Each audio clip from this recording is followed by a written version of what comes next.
sense to pass, because there's only a few places where that actually makes sense. And as we go more into our higher level racing strategy, those areas are going to highlight and increase our likelihood of passing that position. Mike, you want to add anything? Yeah, I guess the only thing to add there, I mean, that's definitely a very active area of development that we're still thinking a lot about. I think our thoughts from like an architecture standpoint is mainly to just decouple that planning as much as possible from some of the stuff we presented here today, and really just to start simple. So as Adam mentioned, there's a few places to pass. And but this can get super complicated if we start talking about defending, if we start talking about adjusting our velocity to conserve fuel, to reduce tire wear, that sort of thing. So I think we're looking to just take like an iterative approach and continue building on that higher level action model decision making. So is currently the goal to finish in one piece as opposed to win? It's the first goal. One, then two. Yeah, I can touch within that. So there's a series of hackathons that actually lead up to the final head-to-head race on the Indy Autonomous Challenge. So during there, I think it's more of like the functionality test, and then hopefully by the time we actually get to the final head-to-head race, we're more concerned with performance and speed rather than just finishing the race. One final, I don't want to take everything, but one final question that I had in the chat there was, have you reached out to or contact with any Indy teams directly, or racing, may not be Indy teams, but racing teams directly on some kind of continuous basis to help you with those strategies, driving strategies? Yeah, Prab, do you want to talk about that? If you know about our Indy contact. Sorry, I totally missed that. I couldn't hear you guys. It's fine.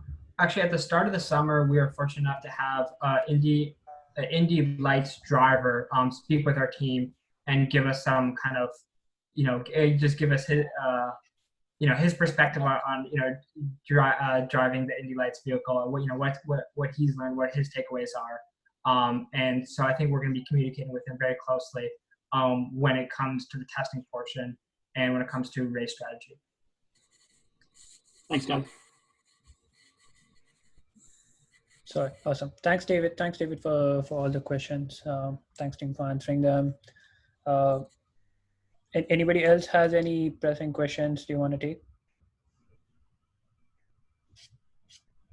Hi, guys. Thanks so much for the presentation. I'm really interested in joining the team, so I was wondering if you guys could talk a little about the recruitment cycle. Yeah, I can take that. Hi, Janice. Thank you for your interest. So what we would do is we would be sending out links for you to join the team. And if you want more specific details on what the team is doing, or in general, you can join the general breakout rooms, and you'll find more like just team information over there that help you out. Okay, thank you. I sent you a link. Thanks so much. Yeah, I was just also wondering, like in general, like for example, in one academic year, how many times do you guys usually recruit people, or is it just like the beginning of the year kind of thing? So yeah, our biggest wave is generally at the beginning of the year. That's where we plan our entire pipeline for the coming year. So we do a big intake in the beginning of the year, obviously. But then yeah, as and when we have more demand for more work or any sort of extra work, extra leverage that we want to do for certain teams, then we probably pick one or two across the year. But yeah, the biggest one I would say is definitely at the beginning of the year. Great. Thanks so much. Thanks, Janice. Anybody else has any questions? Okay, how about I pick one from the list? And so this one is from Luke. And I think maybe Adam, you can take this, but the question is, what is the best method for accommodating tire wear, fuel life, battery assumption, etc.? Yeah, so that's a really good question. So there's two pieces to it. One is on a global level over the course of the whole track. You want to optimize tire wear and you want to optimize fuel consumption. So this would be something on a planning level to just keep track of how much fuel we've used, either through an estimation or sensor, and then adjust our accelerations and speed accordingly to our trajectory, and then that would be passed down to MPC. Now, MPC can also, you can pass, for example, like a fuel level to MPC and like a progression level, and that can be used as an additional cost in like reducing accelerations or how jerky your movements are. Obviously, controlling less aggressively is going to conserve fuel. So this would be another example of like high level, low level collaboration to make those kind of optimizations work. Thanks, Adam. That was great.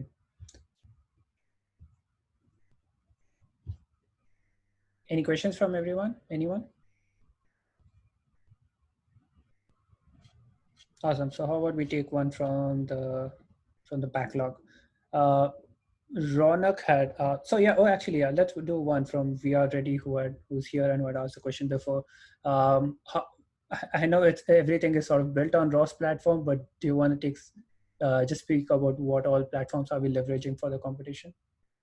Yeah, I can definitely speak to that. So our previous competition, the Formula Student one, that was all built from hand. So we got our own computer, sensors, networking equipment, and we chose Ubuntu 18 with ROS 1 melodic, and that worked really well for the Formula Student. The Indy Autonomous Challenge has a slightly more complex setup. So because we have to communicate with because we didn't design the communication with the car, we're forced to, or we are using two computers. So there's one computer that gets basically the communication from the high level Indy Autonomous state machine for what's happening in the race.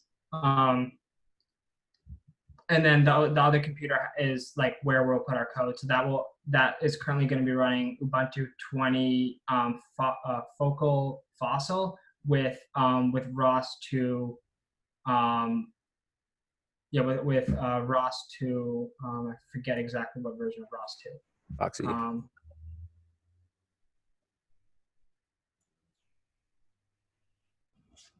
Awesome.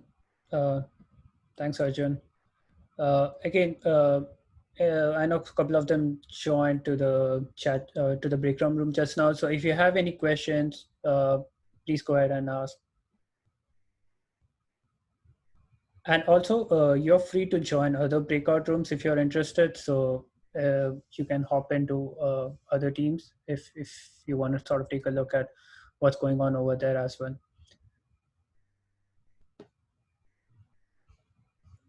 Do we want to continue with the list, and then if people have questions, they can just interrupt?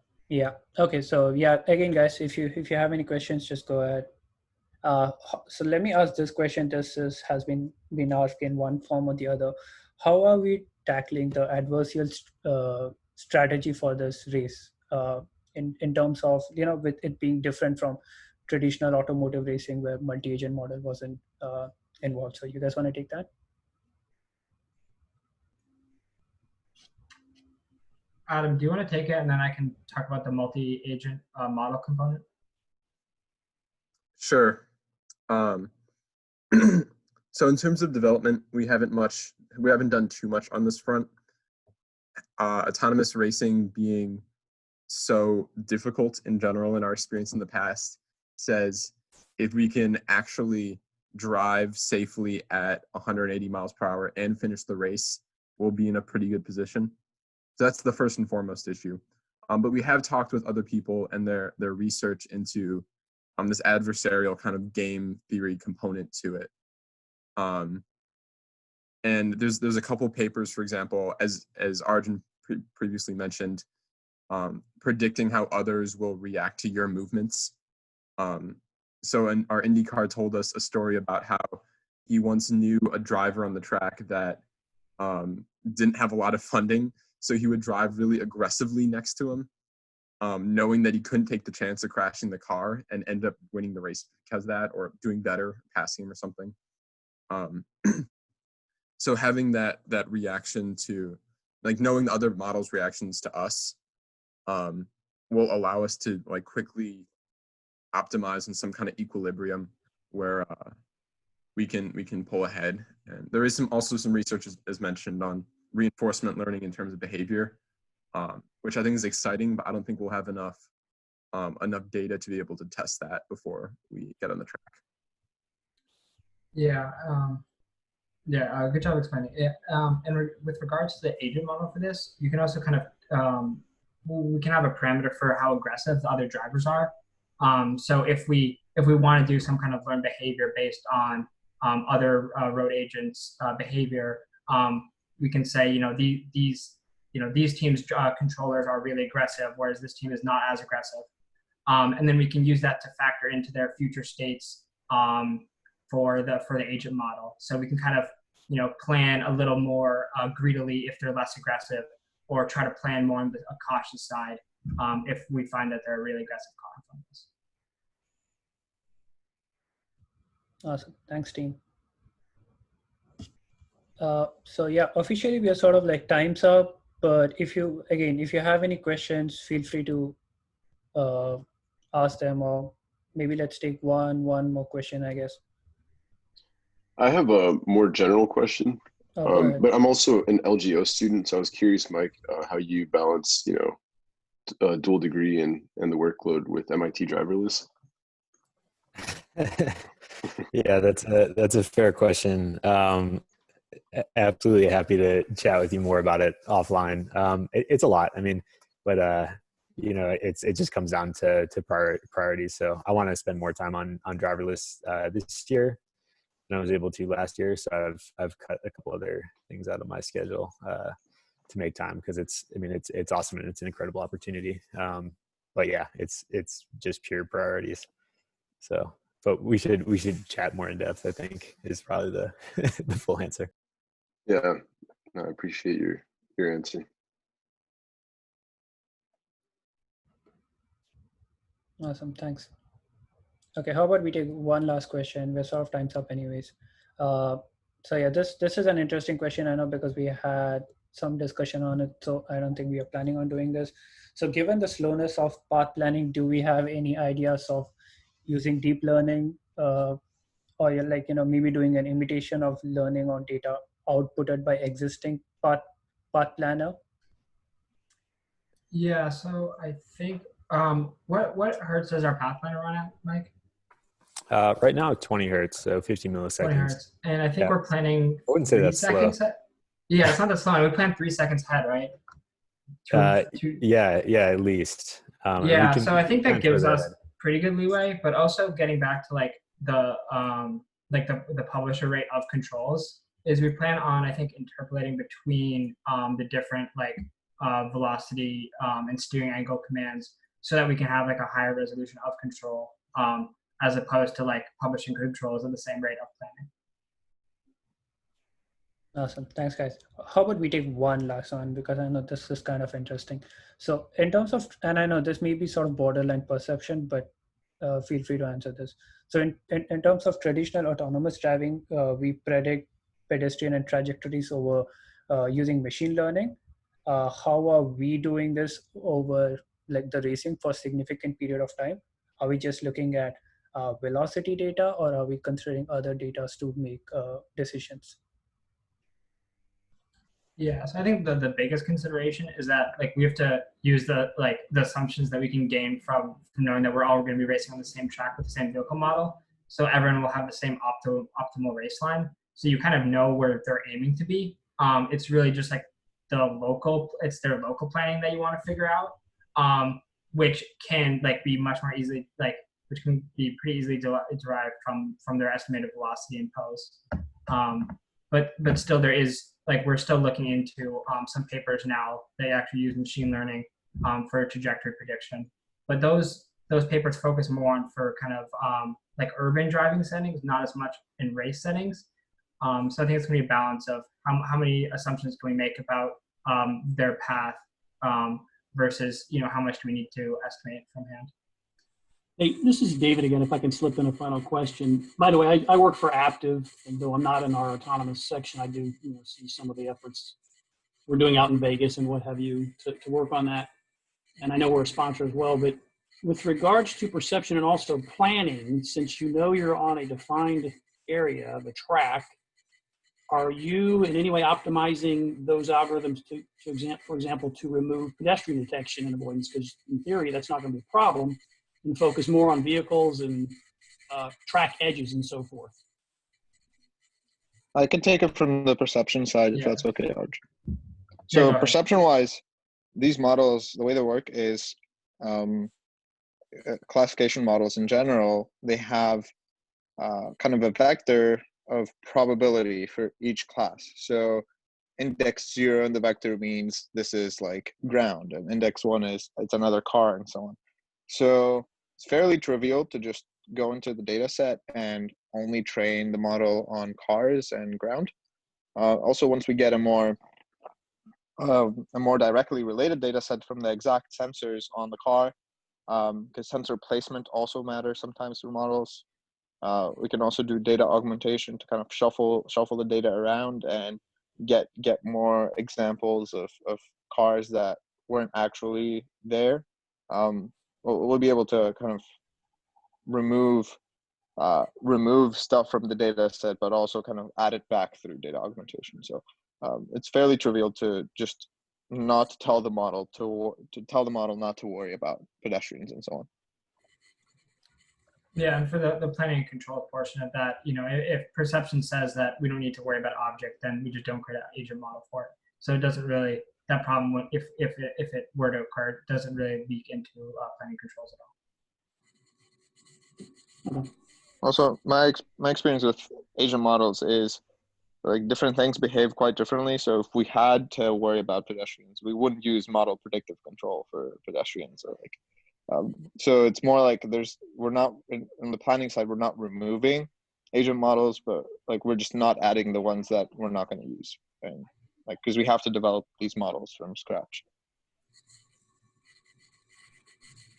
Awesome, thanks guys. So I just want to point out that at this point we're sort of officially up with time, so people who want to leave the breakout rooms can go ahead and leave. But I know a lot of new members joined, so if you have any questions, please go ahead and ask. The team is still here.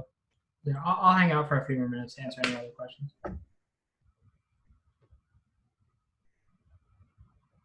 So how about one more question? I know Ronak joined, and though we answered some of his questions before, there is one that he had asked. Are we doing any nonlinear optimization with boundary functions to ensure safety and maximum speed? I think that is being done by the Forces Pro solver that Adam is using. Correct me if I'm wrong, Mike.